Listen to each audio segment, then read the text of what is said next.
बंजारा समाजाच्या वतीने आज यवतमाळ शहरातून जन आक्रोश मोर्चा काढला जात आहे।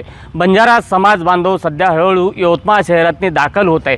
माझ्यासोबत थेट या विषयावर बोलण्यासाठी गोर सेनेचे अध्यक्ष आणि प्राध्यापक संदेश चव्हाण आहे।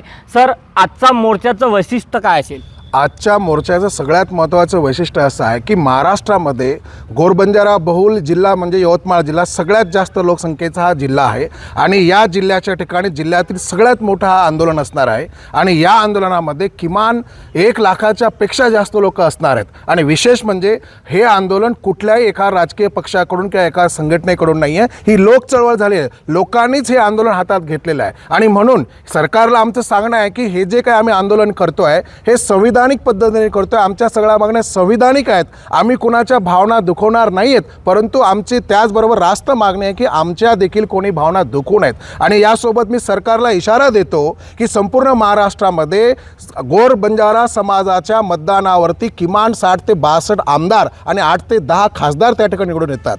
म्हणून आमची जी काही ST आरक्षणाची मागणी आहे आणि त्वरित मान्य करावी, अन्यथा येणाऱ्या जिल्हा परिषद पंचायत समितीमध्येच त्यांना गंभीर परिणाम भोगावा लागेल। जर आम्ही 60 ते 62 आमदारांना सत्तेवर आणू शकतो, आमदार बनू शकतो, तो त्यांना खेचू सुद्धा शकतो। हा इशारा मी सरकारला देतोय आणि त्वरित दिवाळीच्या आधी किंवा दिवाळीच्या दरम्यान आम्हाला दिवाळी भेट म्हणून सरकारने त्वरित आमचे ST आरक्षणाची मागणी त्या ठिकाणी पूर्ण करावी अशी आमची मागणी आहे। नक्कीच बंजारा समाजाच्या वतीने कुठेतरी सरकारला एक प्रकारचा इशारा दिला जातोय। खरंच दिवाळी आधी आम्हाला आरक्षण मिळेल का, अशी देखील एक मागणी त्यांच्याकडून केली जाते। संजय राठोड, साम TV न्यूज, यवतमाळ। आता isakal.com आहे देशातील नंबर 1 ची मराठी न्यूज वेबसाईट। प्रत्येक अपडेटसाठी isakal.com ला नक्की भेट द्या।